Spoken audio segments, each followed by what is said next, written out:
In this episode of Ulis Talks, surprise, surprise, I'm alone. It's time to reflect on the first 13 episodes of my new show, and it's time to thank my fantastic guests. My fantastic guests who joined this new format to share their stories, their funny moments, their experiences in business and life, and their leadership strengths and weaknesses. I'm so thankful for all of you guys, and I'm also very thankful for all you listeners on Spotify, YouTube, LinkedIn, and other social media. Thank you for tuning in, and thank you for giving me the feedback that makes me definitely want to continue in 2026. But now it's time to say a warm and special thank you to all of you awesome people who were here in my show as guests, and who partially suffered from huge technical issues, but still had the patience to take another, shot and another one and another take. So yeah, this was just a wonderful experience. Heartfelt moments with so many of you, if not with all of you. And this is why I'm going to call you out, all of you, step by step, name by name. So stay tuned. It's not by order. But I'm going to start with Per. Thank you, Per, for being one of my first guests in my show. You showed how experienced leadership works across different cultures with an open heart. And that is my special topic also, to have an open heart. So thank you so much for sharing your story. They have a different way of leading. They enforce rather than empower. They dominate rather than inspire. They limit rather than incentivize. And I think those characteristics as a person are more fear-based than love-based. I think that maybe that's a bit gooey, that way of seeing it. But I really think that life is about two extremes. It's like, it's fear, that's one extreme, and then it's love, that's the other extreme. And love is, really when you're open to things, you're willing to, you want to listen, you want to learn, you acknowledge the fact that you're not perfect, you're fine with that. And no one is just like constantly in love mode. We can reach those moments in life when we can, really identify that, wow, I'm really open right now. But mostly, we're going back and forth. Armani, thank you. You were my gorilla trekking guide in Rwanda. And it was an amazing experience, not only seeing and witnessing the gorillas in their habitat, but also being led by you and the great conversations we had. And that made me think, maybe he's a good guest for my podcast. So, we just going back after the gorilla trekking, I just held a microphone in front of your face. Thank you for sharing all of those wonderful insights about Rwanda and the gorillas. It was amazing. This is one thing I like about my job. How about this? Yeah, you here, you're talking to someone you just met from all the way from Europe to Africa, and then someone is going to see me somewhere. And they're like, oh, how did you meet that guy? Is he a friend? And I'm like, yeah, we just met. We're now friends. Yeah. And talking about brothers, since I was raised in Kenya, yeah, we are brothers. Definitely. Can speak Swahili together. Richard, thank you so much for being my first guest.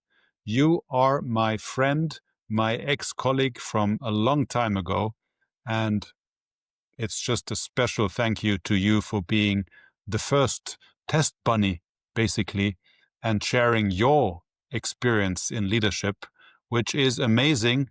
I know because I witnessed it.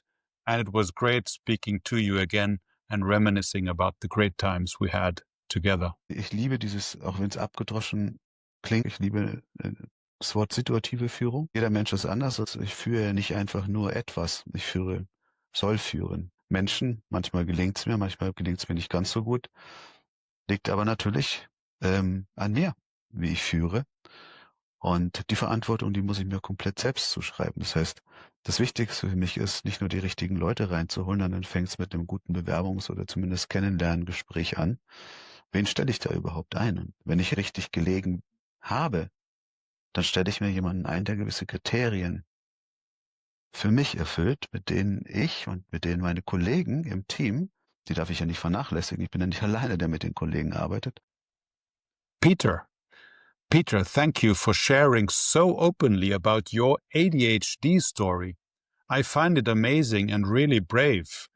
Peter works at Google and finds a workplace there that very much respects anyone, which I find amazing, including Peter, who embodies his superpowers due to ADHD, but sometimes also weaknesses. Thank you for, being so brave and sharing your story. I'll manage. But you started to record it directly? Yeah, I'm recording all of it. I can cut it out, I will edit it. Okay, so when I swear... Are you ready to go? Yeah, sure. Otherwise my arm will fall off. What would you consider to be the superpower in ADHD? The ability to think bigger and to think the classical term outside the box.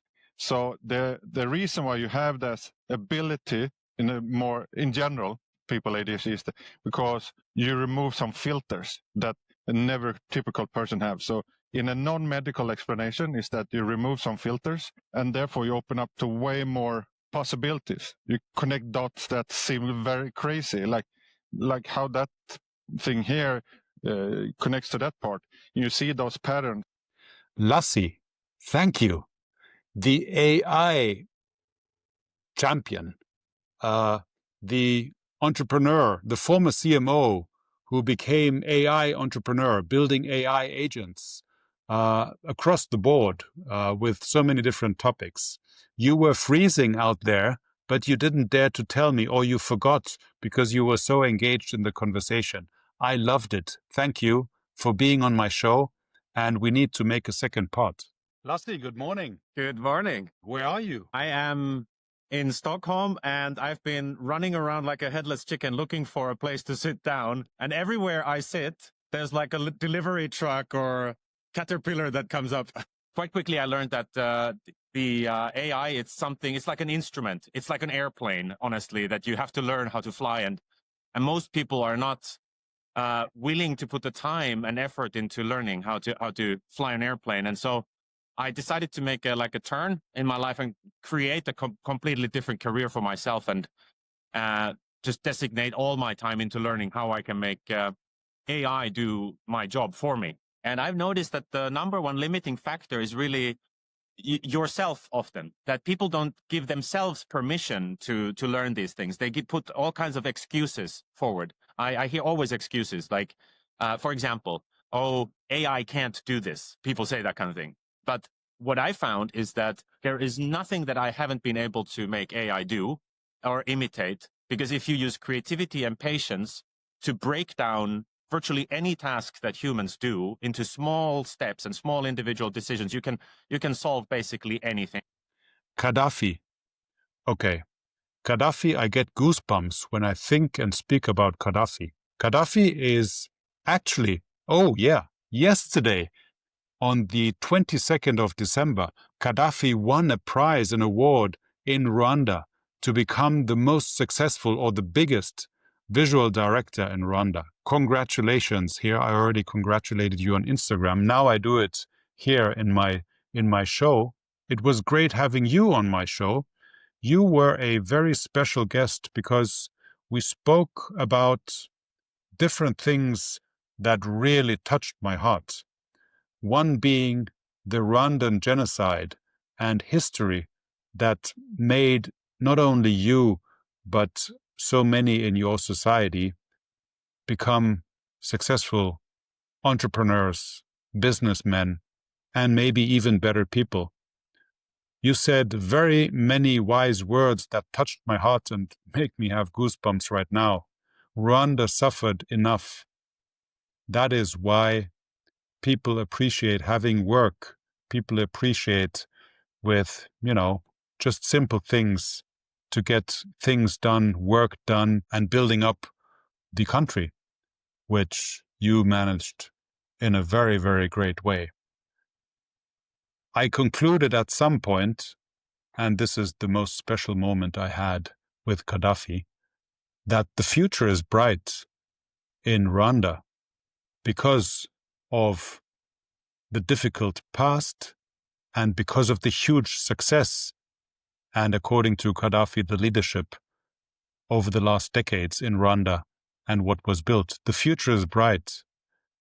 And I really need you to watch that talk with Gaddafi and the way that he repeated my sentence by just putting in his emotions and saying, the future is bright in Rwanda.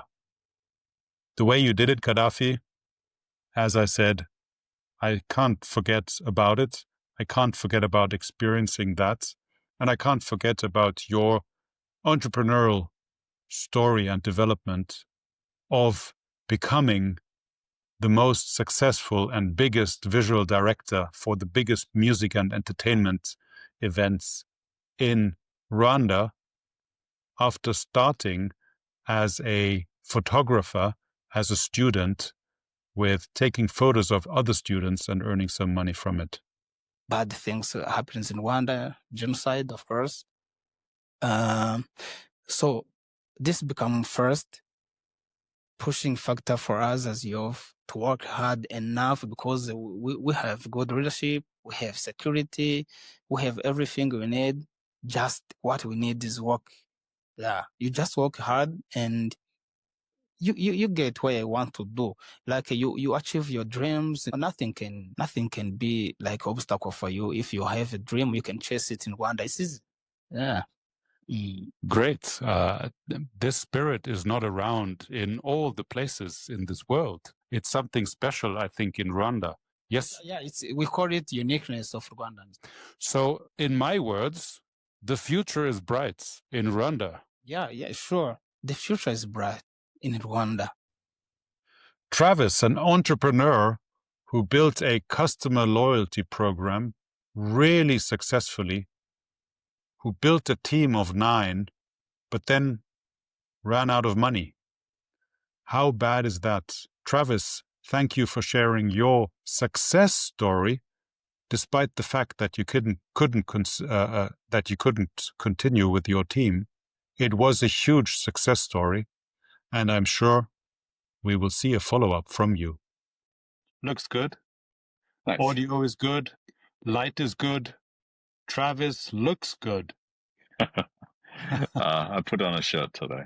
You have been on quite a ride throughout the last 1 and 2 years. So for the past 2 or so years, I've been progressively building up that company. It was based around being able to provide customer loyalty solutions so that people could sell products to their end customers and be able to foster loyalty by creating a deeper connection between them. So as a leader, and specifically the CEO, you have to lead the direction of the company. And you want to be able to try and formulate your team such that everybody has a very clear direction as to what that they are wanting to accomplish without being that micromanaging leader. And I think the way in which I particularly lead is trying to create as much self-empowerment as possible. Vanessa, the marketing expert, fractional leader, building new AI tools and sharing in a very open way, the story of being neurodivergent as a leader. How interesting is that as a follow-up from Peter's conversation? I find it amazing, guys, Peter and Vanessa, how open you are in sharing your story, in, opening up and being vulnerable. I don't think everybody can do it, and I'm not sure if I could. So I really appreciate it that you opened up in my talk. I love it. Has something typical ADHD or neurodivergent happened today already?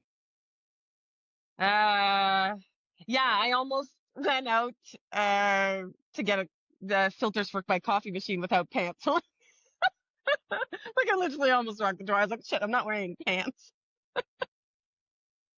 So yeah, that happened. And that's, I think, is why I bring it to the forefront and say, this is what's going to characterize me as a leader. What you'll notice is some really great things, and some parts where I will struggle. And it's best to be vulnerable and transparent about that. ADHD people crave connection. We crave that deepness of understanding. So what will characterize it for me is more really wanting to see the people I least thrive and fulfill and work well with their colleagues, to get that level of energy and enthusiasm. That's what I want in the room, is an excitement, and a degree of risk taking. So it is a lot about creating that psychological safety, so that those around me are really, I can see them come alive. It feeds my energy. Rui Costa, my Portuguese entrepreneur who went to Silicon Valley from Portugal, who built with other co-founders a huge successful company called Vinyam, sold it, and just created magic in AI, as far as I understand. And that CTO, Rui, who creates magic with AI in huge scale-ups and startups, actually says that in leadership, what matters most is the human part. I find it amazing. So despite, and this was a theme throughout all the talks, despite the technology advancing, despite AI becoming more and more important, the human factor becomes even more important. That's my take from what I understood after talking to all of you guys. What has developed in tech and AI that you struggled with back in the days that you wouldn't struggle with nowadays? So many things have changed. Very often I have the thought of, if we had this 10 years ago, things could have been drastically different. Many things change, and let me break that down. So the first one is essentially AI and again, large language models accelerate our ability and quality of reading and accessing information. So even before we start creating software, we can now parse through extensive documentation, architectures, and access much more information that would take a lot more time in the past. So essentially, imagine we have kind of the same computing power in our brain, but we just increased the amount of information that we send to our brain. So really, if we think as a computer, we can actually use our processing capability in our brain in a way that would take much more time before, because again, data ingestion took forever. The second step is, of course, software creation. So if we think about the software development lifecycle, again, you had planning, and then the development cycles, and then quality, verification, and then approval, and then you carry over, right? Now, pretty much all the steps were accelerated and can be done in a way that was not possible before. We still have to deal with people. Organizations are still made out of people, big or small organizations, right? So at the end of the day, even though you may have AI generating software, reviewing and doing your marketing, communications, you still have people that you need to engage with and communicate and actually extract the big value out of organization, which is the quality of the interactions between the people that make those organizations, right? And even if you think, okay, organizations now can be managed by AI agents, at the end of the day, again, the big businesses, the impactful business still require a lot of people interaction. So whatever you needed to know how to do 10 years ago in conflict management and how to provide feedback on how to set goals, now it's not only necessary, but it's even more important. Because at the end of the day, that's what's going to make the difference. Your ability to build a fantastic team, the ability to articulate the priorities in a way that humans can understand. Bjarne, I just met a few days ago for a live interview, which I loved. I actually love live interviews, so this is a call for anybody being in my vicinity in Stockholm or wherever I am in the future to come by and let's have an interview person to person physically, because you can just get emotions and vibes that you can't through the camera. I loved it. Thank you, Bjarne, for sharing your story in your agency, the struggles you had due to the economic developments throughout the last year or two, the struggles you had in 2024, and thank you for sharing how you actually managed to get out of that and how you managed to get your team and your company back on track. And the way you did it, it's really worthwhile listening because you went bottom up instead of top down.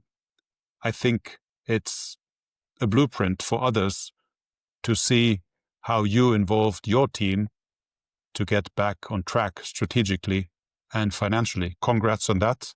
And thank you for being my guest. Back in the room where so much magic was created. Exactly, over a year ago. So it's amazing to have you back. And you were the one from the first, like you personally, but also the agency.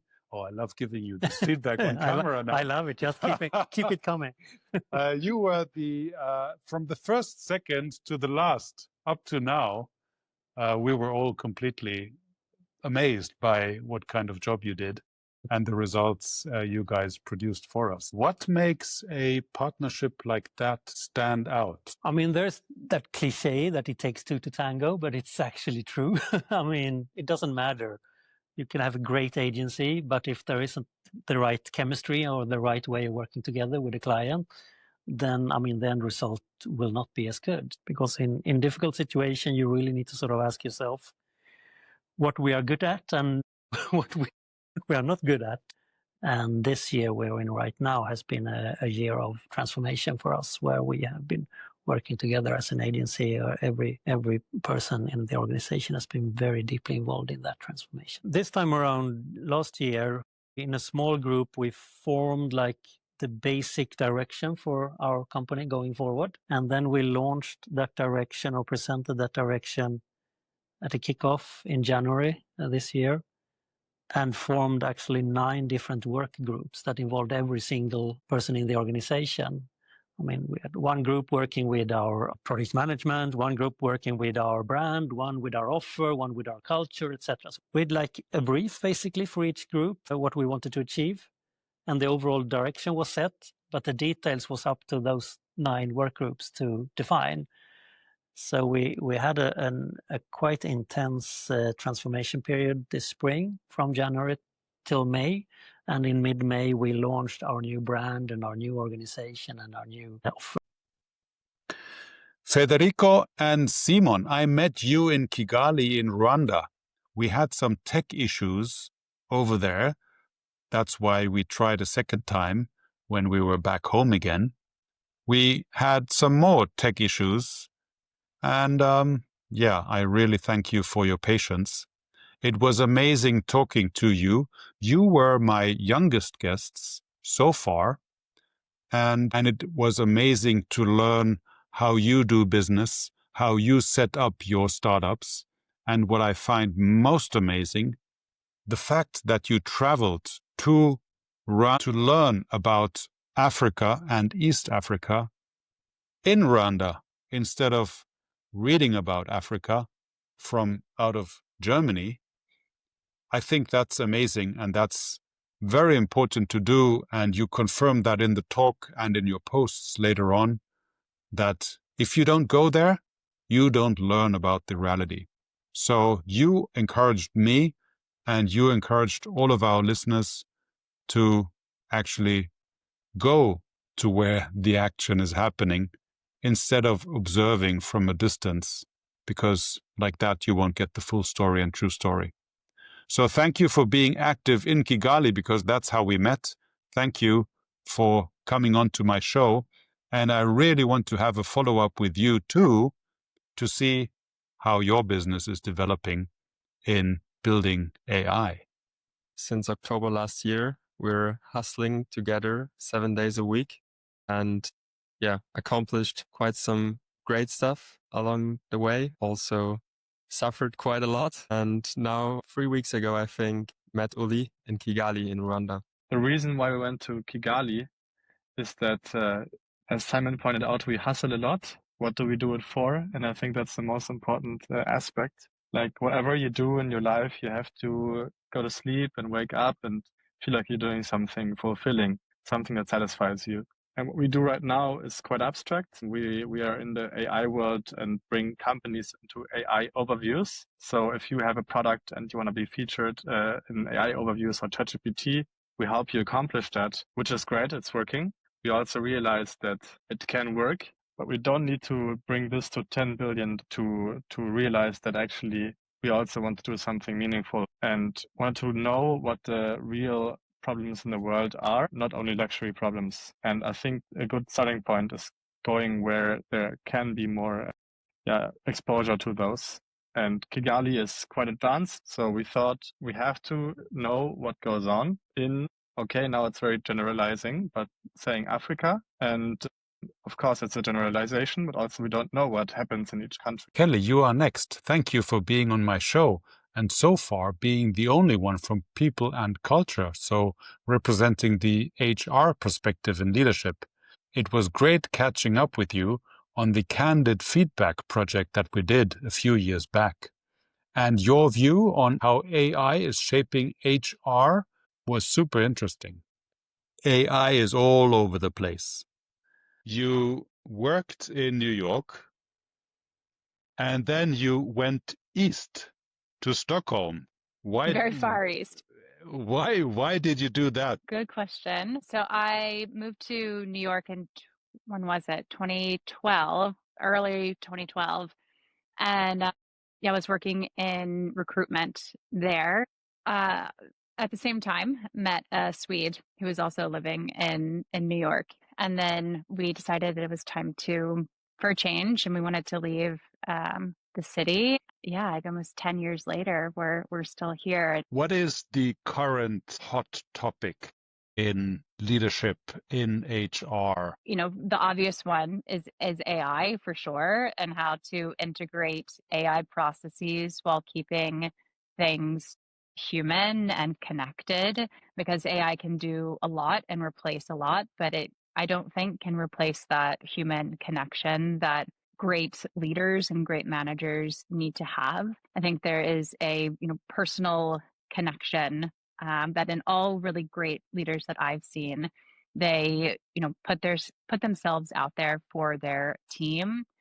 They kind of put their ego aside, and they are present and available and connected to their team in a way that AI can't replicate. But I think what AI can do is potentially clear some bandwidth for that leader to connect more in that way with their team. So I do think it can enable that connection more. My last guest, but not least guest, is Charles. Charles is an entrepreneur who I met in Kigali. He is currently building an app, a travel app called Tourifique, which I think is an amazing idea. And he is setting the tone for so-called travelpreneurs, entrepreneurs, influencers that actually sell travel packages with short reels on social media, meaning that influencers create reels and connect those reels and the content they speak about to travel packages so users can buy at the spot.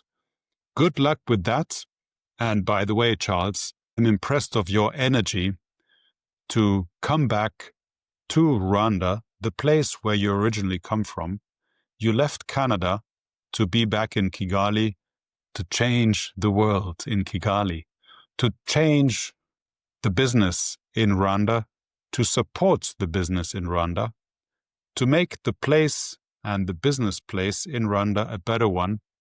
And above all, you are supporting the youth, which I find very amazing and respectful.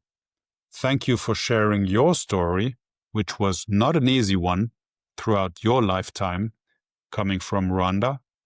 And good luck, and let's meet again soon on my podcast. Charles. Yes. It's great meeting you. I met you a few days ago for the first time.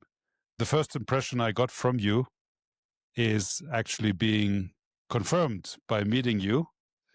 You are an energetic businessman with a huge heart. As for me, Charles Shima, I am a father of twins, by the way. I am a startup founder, just like you briefly mentioned, a business person. I am a youth champion. It's really what drives me to create opportunities for the youth especially the vulnerable youth, since I lost my parents when I was young. And then during the unfortunate situation of the genocide against the Tutsi in 1994, I found myself in Bukavu in a very miserable situation that I managed to survive and rebuild my life from nothing. I like to say that my passion is working. If I'm not working, I don't know what I'm doing. Pretty much, I would say that I'm also a global speaker. I am what you would call an inspirational speaker.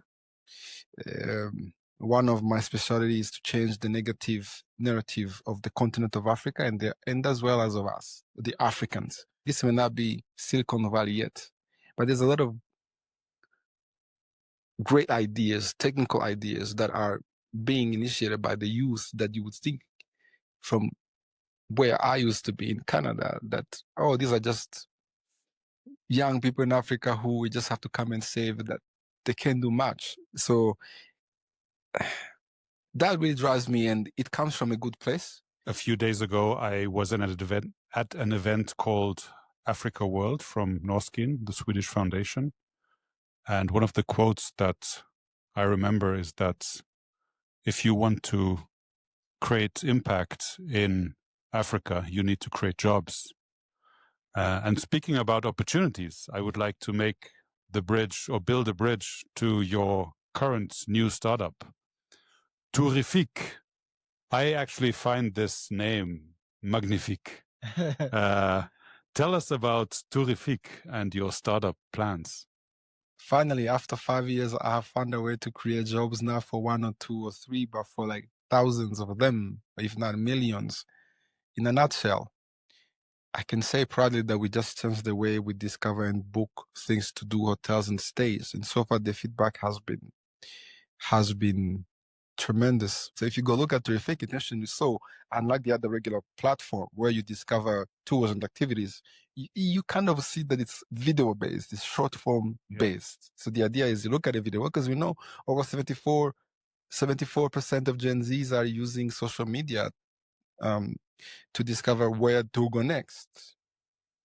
The problem is there's no easy way to go from the discovery to booking. Yeah. So on Terrific, you look at a video, which is really the future. Pictures, I think, of the past, I believe. So that being said, so you can immediately book. And I built it even if I'm not a software engineer, right? And that's the last thing that you have to know. Sometimes we, people of African descent, we don't get all the resources, all the funding, but that's not going to stop you. That's, at least, has not stopped me. You have to walk the talk, even if, you have to go without being paid and God knows what. But that being said, in addition to that, we have travelpreneurs. That's ours. So that being, it said the travel creators of the world, they're being paid into trips and hotel stays, but that does not pay bills. What you need is to give them a way to monetize, earn an income, and pay those trips. So they have to think as a business. If you have to go and take content for hotels and partner with tour companies, then on Terrific, you'll be able to open an online store. Select a number of tours and activities that you have done, because you cannot sell things you have not experienced yourself. Interesting, yeah. And then you will get paid second after the supplier. Our platform will just deduct the small fees. And just imagine what we can do if we can have 1, 2, 3, 4, 5 travelpreneurs. Because tourism feeds the world. This is multi-billion, almost trillion-dollar industry. And all of you fantastic guests, you are always welcome a second time on my podcasts, because I just value and appreciate you and the fact that you shared so openly and created so much value for me and all of my listeners. Thank you, and happy holidays, Merry Christmas, and see you next year.